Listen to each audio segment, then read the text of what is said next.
কয়েক বছরে হাজার কোটি টাকার মালিক জনস্বাস্থ্যের ড্রাফটম্যান শাহিন একাধিক স্থানে নামে বেনামি জমি কিনেছেন 5টি বিলাসবহুল স্লিপার কোচ। ময়মনসিংহ শহরে দিন দিন বাড়ছে চুরি, ছিনতাই, ডাকাতি, চরম আতঙ্কে বাসিন্দারা। 3 মাসে 131 ছিনতাইকারী গ্রেফতার। দরজাটাও খোলা আছে, সামনে আমার পিছন দিক দিয়ে দৌড়া ফেলাইছে। কি পরে ওই যে মুখ বাঁধছে, চোখ বাঁধছে, হাত বাঁধছে, পরে পা বাঁধা, পরে ওই জয় করে নিয়ে ফালাই রাখছে। মার্কেট খোলার পরে আমার সব ফোন প্রায় আপনার 8 থেকে 10 লাখ টাকা ক্যাশ সব ফোন নিয়ে গেছে। জনবল সংকটে খুঁড়িয়ে চলছে কুষ্টিয়ার দৌলতপুর স্বাস্থ্য কমপ্লেক্স। মেলে না সরকারি ঔষধ, ব্যক্তিগত চেম্বারে ব্যস্ত থাকেন আবাসিক চিকিৎসক। ভূমি অধিগ্রহণ জটিলতায় দীর্ঘদিনও শেষ হয়নি মাগুরা শ্রীপুর বাইপাস সড়কের কাজ। সেতু হলেও নেই সংযোগ সড়ক, দুর্ভোগে স্থানীয়রা। এবং ইরানকে পরমাণু অস্ত্র অর্জনের পথ থেকে সরে দাঁড়াতে 2 সপ্তাহ সময় বেঁধে দিল যুক্তরাষ্ট্র। খামেনিকে নিশ্চিহ্ন করার হুমকি ইসরায়েলের। দেখছিলেন সংবাদ শিরোনাম। সংবাদ সকালে সঙ্গে আছি আমি রাবে ইসলাম স্নেহা। এবার বিস্তারিত। জনস্বাস্থ্য প্রকৌশল অধিদপ্তরের অফিস ড্রাফটম্যান এখন হাজার কোটি টাকার মালিক। রাত্রি যাপন করেন 5 স্টার হোটেলে, চড়েন পাজিরো গাড়িতে। তিনি ফেনীর জনস্বাস্থ্য প্রকৌশল অফিসের ড্রাফটম্যান শাহিন আলম। কুমিল্লা কক্সবাজার রোডে এশিয়া এয়ারকর্ন নামে তার রয়েছে 5টি ডাবল ডেকার মার্সিডিস বাস। নিজ নামে 4টি ঠিকাদারি প্রতিষ্ঠানের মাধ্যমে জনস্বাস্থ্য প্রকৌশল অধিদপ্তরেরই ঠিকাদারির কাজ করেন। এক সময়ের বাদাম বিক্রেতা থেকে সরকারি চাকরি সুবাদে শাহিদ আলম দুর্নীতিতে আঙ্গুল ফুলে কলা গাছ বনে গেছেন। শাহাদাত নিশাদের অনুসন্ধানে বিস্তারিত। কুমিল্লার 14 গ্রামের বাদাম বিক্রেতা শাহিন আলম এখন প্রায় 1000 কোটি টাকার মালিক। জনস্বাস্থ্য প্রকৌশল অধিদপ্তরের ড্রাফটম্যানের চাকরি যেন আলাদিনের চেরাগ হাতে তুলে দিয়েছে তাকে। স্থানীয়রা বলছে, 4র্থ শ্রেণীর কর্মচারী শাহিন আলমের বাবা জয়নাল আবেদনও ছিলেন বাদাম বিক্রেতা, থাকতেন জীর্ণশীর্ণ ঘরে। সে ভিটেতেই এখন শাহিন আলম গড়ে তুলেছেন বিলাসবহুল বহুতল ভবন। এখানেই শেষ নয়, মাত্র কয়েক বছরের ব্যবধানে শাহিন আলমের সম্পদ বেড়েছে যেন শতগুণ। বর্তমানে ড্রাফটম্যান শাহিন আলমের রয়েছে একাধিক বিলাসী গাড়ি, 5টি ডাবল ডেকার বাস, যেগুলো এশিয়া এয়ারকন সার্ভিস আরামবাগে ঢাকা কক্সবাজার রুটে চলাচল করে, যা 2 ভাইয়ের নামে রেখেছেন শাহিন। এছাড়াও তার রয়েছে 7টি ড্রাম ট্রাক, 4টি এক্সকাভেটর, 13টি ঢালাই মেশিন। গত কয়েক বছরে 14 গ্রাম সহ একাধিক স্থানে কেনা জমির একাধিক দলিলও আসে দেশ টিভির হাতে, যা হিসেব করলে দেখা যায় শুধু জমি কিনেছেন কোটি কোটি টাকার। সরকারি কর্মচারী হয়ে নামে বেনামে করেছেন ঠিকাদারি লাইসেন্স। সে লাইসেন্স বলে নিজ দপ্তরের কাজ ভাগিয়ে নেন নিজেই। সম্পদ গড়েছেন স্ত্রী ও শালীর নামেও। তার শালী তানিয়া আক্তারের নামে কিনেছেন 2 কোটি টাকার এফডিআর। শাহিন আলম এই অফিসের কেরানির চাকরি করলেও এখানকার অফিস প্রধানও নাকি ভয়ে তটস্থ থাকেন। শুধু তাই নয়, এই শাহিন আলমের ভয়ে মুখ খুলতে চান না তার ঊর্ধ্বতন কর্মকর্তারা। একটা অভিযোগের প্রেক্ষিতে তার বিরুদ্ধে তদন্ত চলমান আছে, তো শীঘ্রই সেটা হয়তো তদন্ত করে তার বিরুদ্ধে ডিপার্টমেন্ট ব্যবস্থা নেবে যদি অভিযোগ প্রমাণিত হয়। বিষয়টি নিয়ে শাহিন আলমের সাথে কথা বলতে গেলে সম্ভব হয়নি কথা বলার। জনস্বাস্থ্য প্রকৌশল অধিদপ্তরের ড্রাফটম্যান পদে চাকরি করে আজীবনেও বেতন ভাতা বাবদ 1 কোটি টাকার মালিক হওয়ার কথা না, সেখানে এখন 1000 কোটি টাকার মালিক এক সময়ের বাদাম বিক্রেতা শাহিন আলম। শাহাদাত নিশাদ, দেশ টিভি, ঢাকা। ময়মনসিংহ নগরীতে আশঙ্কাজনক হারে বেড়েছে চুরি, ছিনতাই, চাঁদাবাজি ও খুনের ঘটনা। এড়িয়ে নগরবাসী চরম আতঙ্কে দিন যাপন করছে। সাধারণ নাগরিকদের মধ্যে নিয়ন্ত্রণের বাইরে চলে যাচ্ছে আইন শৃঙ্খলা পরিস্থিতি। ফলে পুলিশ প্রশাসনের কার্যকারিতা নিয়ে প্রশ্ন তুলেছেন অনেকেই। এদিকে সম্মিলিত প্রচেষ্টায় পরিস্থিতি নিয়ন্ত্রণে এনে অপরাধ দমনে কঠোর ব্যবস্থা নেওয়া হচ্ছে বলে জানায় পুলিশ।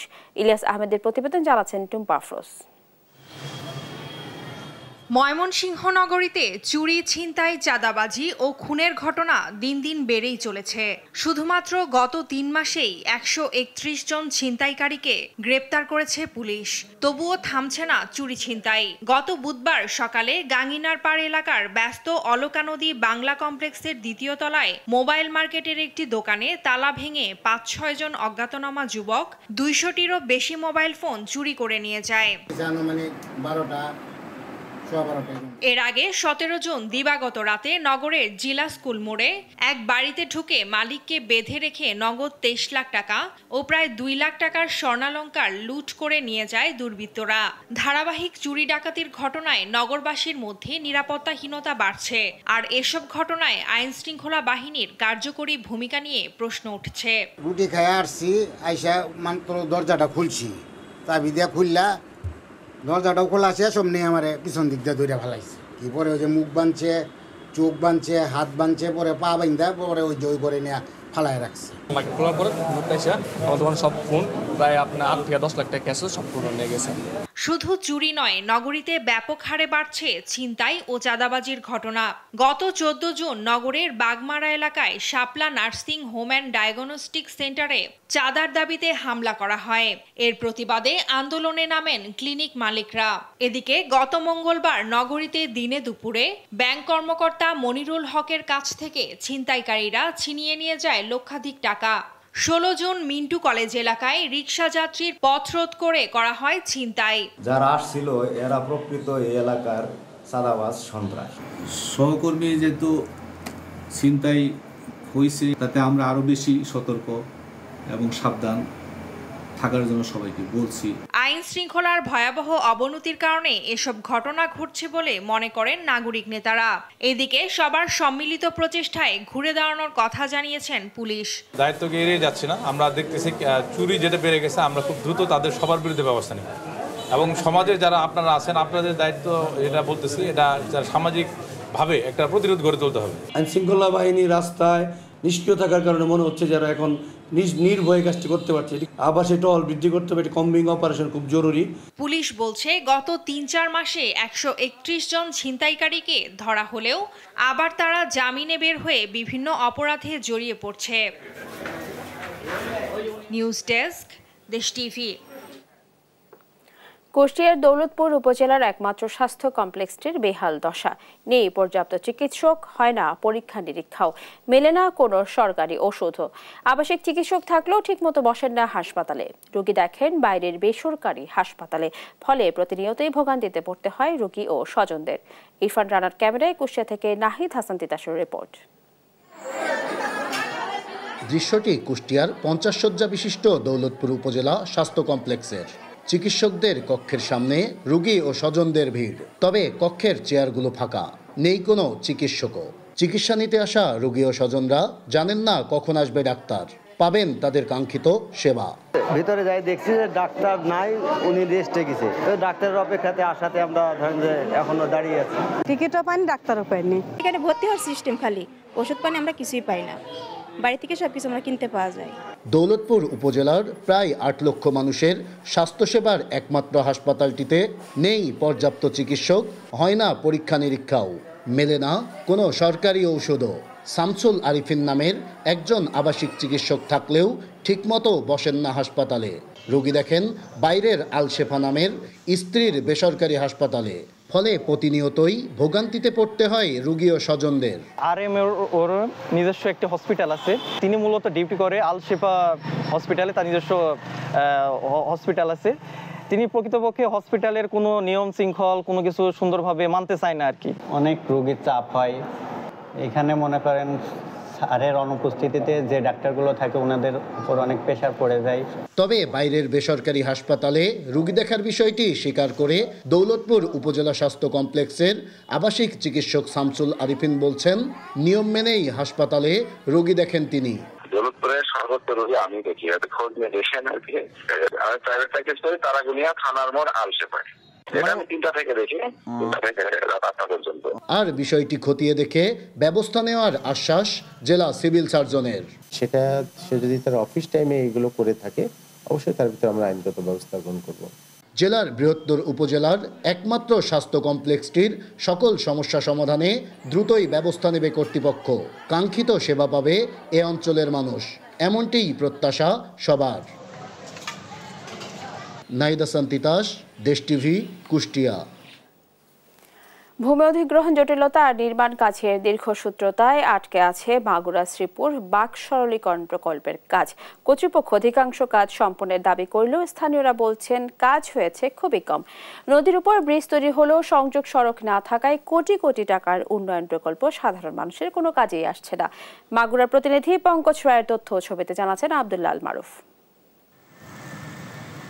মাগুরা শহরের পার্শ্ববর্তী পার নান্দোয়ালি এলাকা থেকে নিজ নান্দোয়ালি হয়ে মাঠবাড়ি পর্যন্ত বাইপাস রাস্তাটির কাজ শুরু হয় 2020 সালে। 247 কোটি টাকা ব্যয়ে মাগুরা শ্রীপুর বাঁক সরলীকরণ প্রকল্পের এ কাজটি এলাকাবাসীর দীর্ঘদিনের আশা আকাঙ্ক্ষার প্রতিফলন। 5 বছরেও শেষ হয়নি প্রায় 8 কিলোমিটার বাইপাস সড়ক, নবগঙ্গা নদীতে 202 মিটার লম্বা সেতু ও 6টি কালভার্ট নির্মাণের কাজ। 2026 সাল পর্যন্ত বাড়ানো হয়েছে প্রকল্পের মেয়াদ।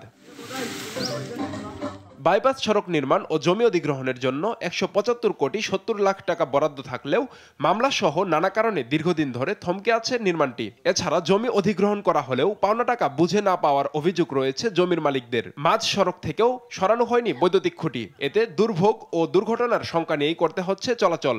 এমন একটা অনিশ্চয়তার মধ্যে চলে গেছে যে আমরা এখন টাকা পয়সা পাবো কি পাবো না, আমরা এটারও একটা অনিশ্চয়তার মধ্যে পড়ে গেছে। এই অধিগ্রহণে আমাদের জমি আছে, আমাদের জমি মামলা থাকার কারণে আমরা টাকা পয়সা পাচ্ছি না। দ্রুত সরকারের এই মামলা নিষ্পত্তি করে আমাদের টাকা পয়সা দিয়ে এই জমির কাজ, এই রাস্তা এবং ব্রিজের কাজ দ্রুত সমাধান করতে হবে। ইতিমধ্যে 57 কোটি টাকার বেশি তুলে নিয়েছে ঠিকাদারি প্রতিষ্ঠান। এর মধ্যে নবগঙ্গা নদীতে নির্মিত একটি ব্রিজের নির্মাণ কাজ শেষ হলেও সংযোগ সড়ক না থাকায় তা কোনো উপকারে আসছে না এলাকাবাসীর। নদীর উপর ব্রিজ, কিন্তু দুই পাশে এক পাশে রাস্তা হয়নি কমপ্লিট। আর সরকার এত টাকা খরচ করে পড়ে রয়েছে, এত সরকারের এই ব্রিজের সমস্ত মালপত্রগুলো মনে হয় আমাদের ধারণা নষ্ট হয়ে যাচ্ছে। অধিগ্রহণ প্রক্রিয়া সম্পন্ন হলে দ্রুতই সড়কটির নির্মাণ কাজ শেষ করার আশ্বাস সড়ক ও জনপথ বিভাগের। এদিকে জেলা প্রশাসক বলছেন অধিগ্রহণকৃত প্রায় 65% জমির টাকা মালিকদের বুঝিয়ে দেওয়া হয়েছে। ভূমি অধিগ্রহণের জন্য 175 কোটি টাকা সংস্থান রয়েছে এবং অলরেডি এটা 175 কোটি টাকা পরিশোধ করা হয়েছে, যেটার ক্ষতিপূরণ কাজ জেলা প্রশাসক মাগুরা বরাবর চলমান রয়েছে। প্রথম প্যাকেজে যে অসমাপ্ত কাজ ভূমি অধিগ্রহণ শেষে আমরা ইনশাআল্লাহ সমাপ্ত করব। আমরা মোর দ্যান 60 থেকে 65% বেশি ক্ষতিপূরণ ইতিমধ্যে প্রদান করা হয়েছে, আর বাকি যে একটি কেস ওটার যৌথ জরিপ চলমান আছে। নির্মাণ কাজটির সব প্রতিবন্ধকতা পেরিয়ে দ্রুত সম্পন্ন করার দাবি স্থানীয়দের। নিউজ ডেস্ক, দেশ টিভি। মাছ ও মাংসের বাজার পরিস্থিতি কেমন রয়েছে ভোলা ও মুন্সিগঞ্জে? দাম কি নাগালের মধ্যে নাকি বেড়েছে ভোক্তার চিন্তা? এ বিষয়ে বিস্তারিত জানাতে আমাদের সঙ্গে সরাসরি যুক্ত হচ্ছেন সহকর্মী ছোটন সাহা ও সুমিত সরকার সুমন। প্রথমে যাচ্ছে ভোলা, ছোটনের কাছে। ছোটন, আপনি নিশ্চয়ই আমাকে শুনতে পাচ্ছেন। ছোটন, আপনি আমাদের জানাবেন ভোলাতে বাজারে মাছ ও মাংসের সরবরাহ কেমন রয়েছে, সেই সাথে জানাবেন দাম নিয়ে কি বলছেন ক্রেতা ও বিক্রেতারা।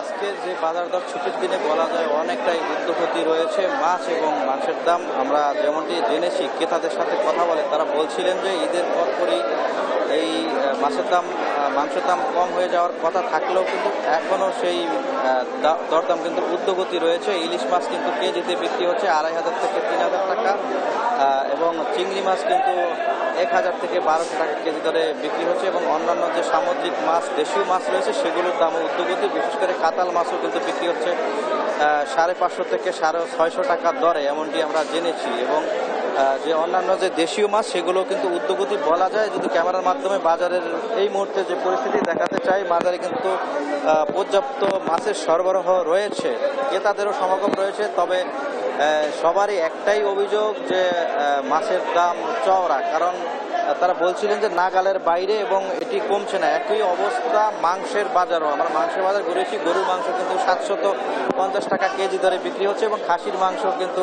আমরা বিক্রি হতে দেখছি 1100 টাকা কেজি দরে। এই যখন অবস্থা, ক্রেতাদের আসলে নাবিশ্বাসের মতো অবস্থা। তারা বারবারই অভিযোগ করছিলেন যে বাজারে সিন্ডিকেট তৈরি করে ব্যবসায়ীরা মাছের দাম বাড়িয়ে দিয়েছেন এবং একই সাথে যে বাজার মনিটরিং থাকার কথা ছিল সেটি নিয়মিত হচ্ছে না।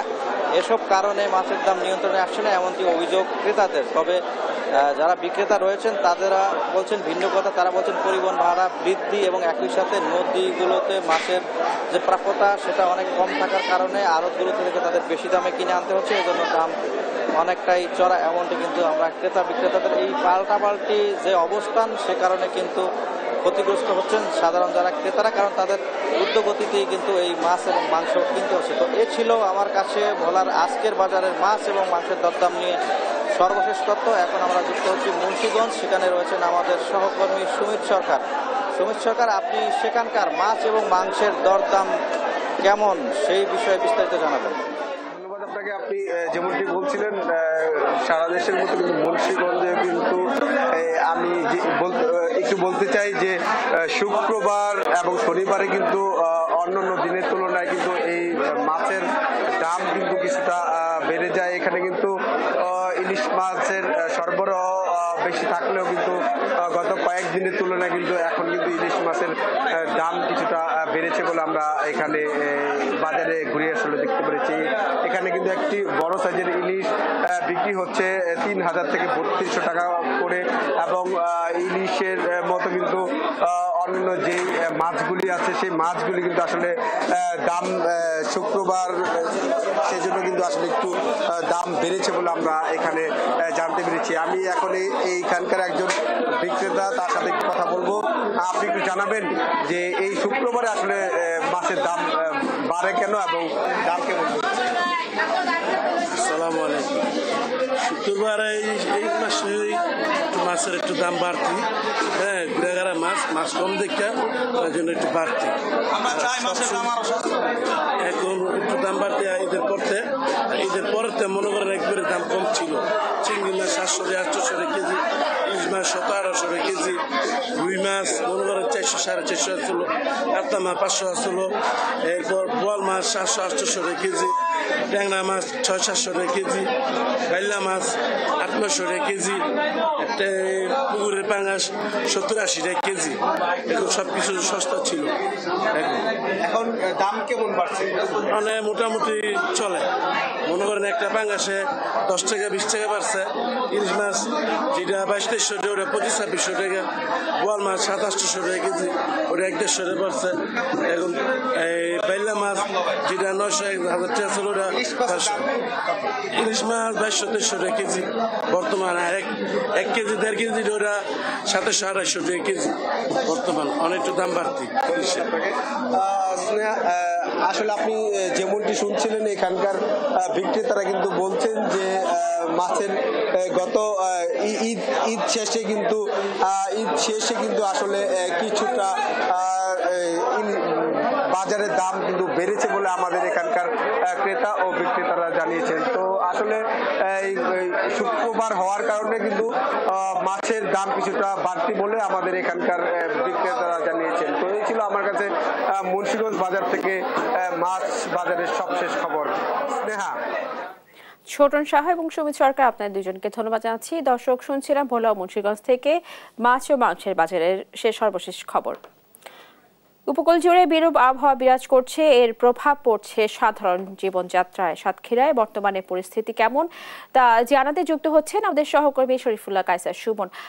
সুমন, আপনি আমাদের জানাবেন আবহাওয়ায় বর্তমান পরিস্থিতি কি, স্থানীয় মানুষের জীবনযাত্রা ও সতর্কতা ব্যবস্থা নিয়ে কি তথ্য পাচ্ছেন? স্নেহা, আজ 1 সপ্তাহ ধরে সাতক্ষীরার উপকূলে টানা বৃষ্টিপাত হচ্ছে, এবং এই বৃষ্টি, আজকের বৃষ্টি যদি রেকর্ড করা হয়েছে যা, সেটা যদি বলি সেটি হচ্ছে 50 মিলিমিটার। এই বৃষ্টিপাত মানুষের জনজীবনকে আপনি যেভাবে বলছিলেন একেবারে কিছুটা হলেও অতিষ্ঠ করে তুলেছে এবং স্বাভাবিক জীবনযাত্রা ব্যাহত হচ্ছে। আর উপকূলের পরিস্থিতি সব থেকে ভয়াবহ অবস্থা। এখানে কিন্তু যে 683 কিলোমিটার বাংলাদেশে একটি দীর্ঘ যে বেড়িবাঁধ রয়েছে উপকূলীয়, 60-এর দশকের উপকূলীয় বেড়িবাঁধ, সেই উপকূলীয় বেড়িবাঁধ কিন্তু জরাজীর্ণ অবস্থায় রয়েছে। এই টানা বৃষ্টিপাতে সেই বেড়িবাঁধগুলো এখন দুর্বল অবস্থা বিরাজ করছে এবং যে কোনো মুহূর্তে যদি ভেঙে যায় তাহলে এর মধ্যে আপনাকে জানিয়ে রাখি সেটি হচ্ছে যে 80 কিলোমিটারের বেশি বেড়িবাঁধের অবস্থা কিন্তু অত্যন্ত নাজুক।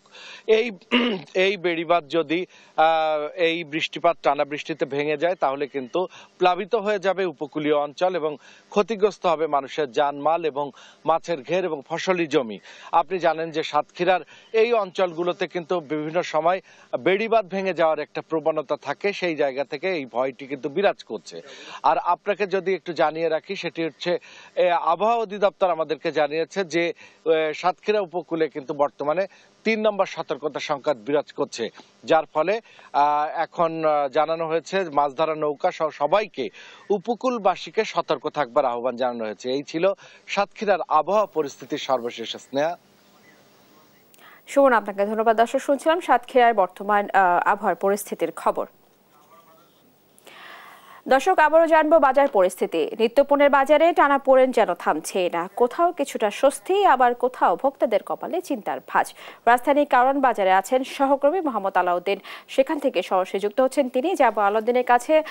আলাউদ্দিন, আপনি নিশ্চয়ই আমাকে শুনতে পাচ্ছেন। আলাউদ্দিন, আপনি আমাদের জানাবেন রাজধানীতে কারণ বাজারের নিত্যপণ্যের দামের ব্যাপারে কি তথ্য আছে আপনার কাছে?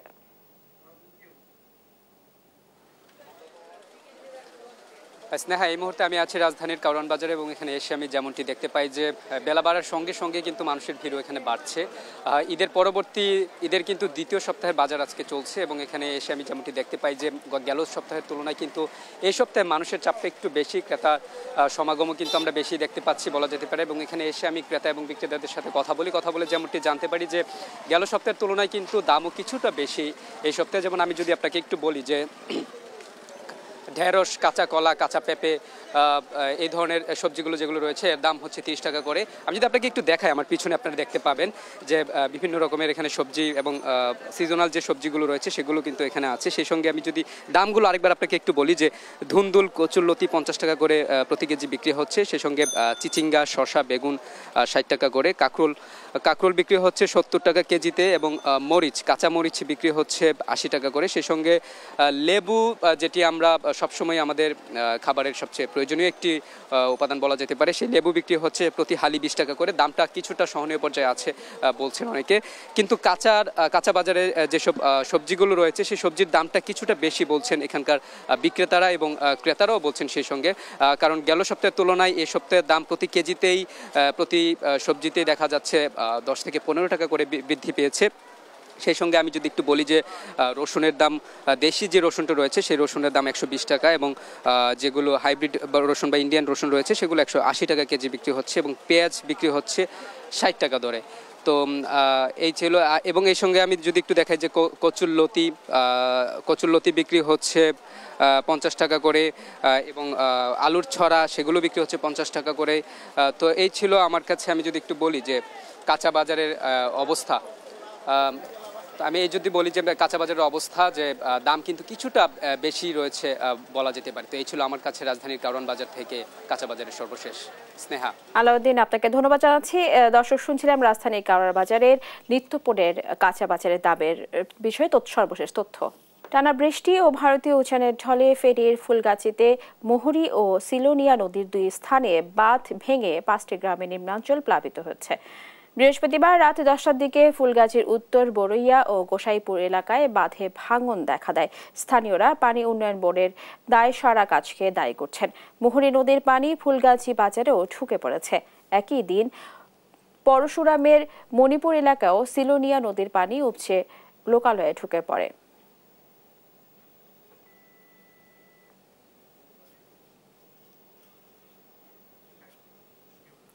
মৌলভীবাজারে কোরবানির পশুর চামড়া সংরক্ষণের জন্য সরকারি উদ্যোগে 151টি মাদ্রাসা ও এতিমখানাকে 120 টন লবণ দেওয়া হয়, কিন্তু প্রশিক্ষণের অভাবে অনেক প্রতিষ্ঠান লবণ ব্যবহার না করেই তা বিক্রি করে দেয়। ফলে সময় মতো প্রক্রিয়াজাত না হওয়ায় নষ্ট হয়ে গেছে বেশিরভাগ চামড়া। সালেহ এলাহি কুটির তথ্য ছবিতে চালাচ্ছেন আব্দুল্লাহ আল মারুফ। প্রতি বছর কোরবানির চামড়া থেকে আয় করে বিভিন্ন এতিমখানা ও মাদ্রাসা। সিলেটে কোরবানির চামড়া সংরক্ষণের জন্য সরকারি উদ্যোগে 151টি মাদ্রাসা ও এতিমখানাকে দেয়া হয় 120 টন লবণ। বরাদ্দের তালিকায় প্রতিষ্ঠানের নাম থাকলেও লবণ পাননি অনেক প্রতিষ্ঠান।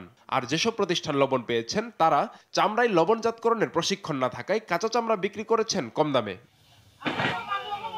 এতিমখানা মাদ্রাসা প্রতিনিধি ও চামড়া ব্যবসায়ীরা বলছেন, শুধু লবণ দিলেই চামড়া নিয়ে বিশৃঙ্খলার সমাধান হবে না, বাড়াতে হবে প্রশিক্ষণ ও তদারকি।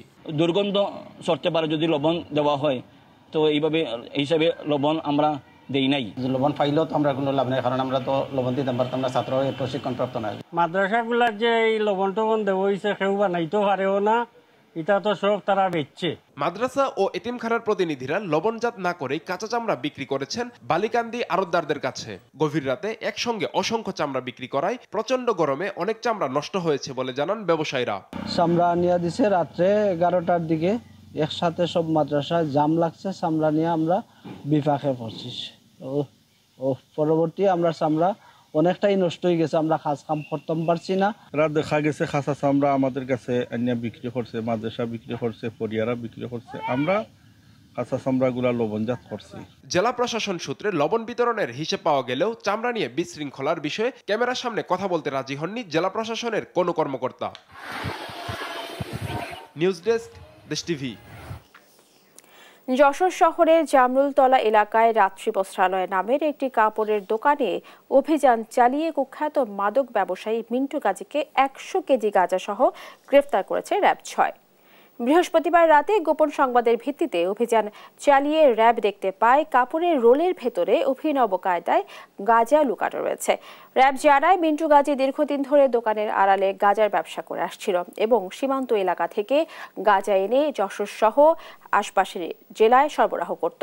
গ্রেফতারের পর মিন্টু মাদক ব্যবসায় জড়িত থাকার কথা স্বীকার করেন। পরে তাকে এবং উদ্ধার করা গাঁজা গতুয়ালি মডেল থানায় হস্তান্তর করা হয় এবং তার বিরুদ্ধে নিয়মিত মামলা করা হয়।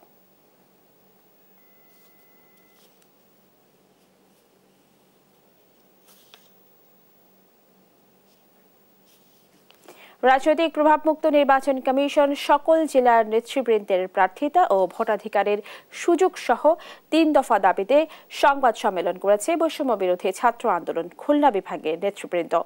বৃহস্পতিবার বিকেল 4টায় কুষ্টিয়ার ইসলামী বিশ্ববিদ্যালয়ের কেন্দ্রীয় ক্যাফেটেরিয়ায় এই সংবাদ সম্মেলন অনুষ্ঠিত হয়। নেতৃবৃন্দ অভিযোগ করেন, একটি রাজনৈতিক দল সংগঠনের অভ্যন্তরীণ নির্বাচন ব্যবস্থায় প্রভাব বিস্তার করছে এবং তাদের পছন্দের নেতৃত্ব প্রতিষ্ঠার চেষ্টা করছে, যা সম্পূর্ণ অগ্রহণযোগ্য। তারা বলেন, বৈষম্য বিরোধী ছাত্র আন্দোলন একটি অরাজনৈতিক ও লেজুর ভিত্তিহীন সংগঠন, যেখানে গণতান্ত্রিক অংশগ্রহণ সবার জন্য নিশ্চিত করতে হবে।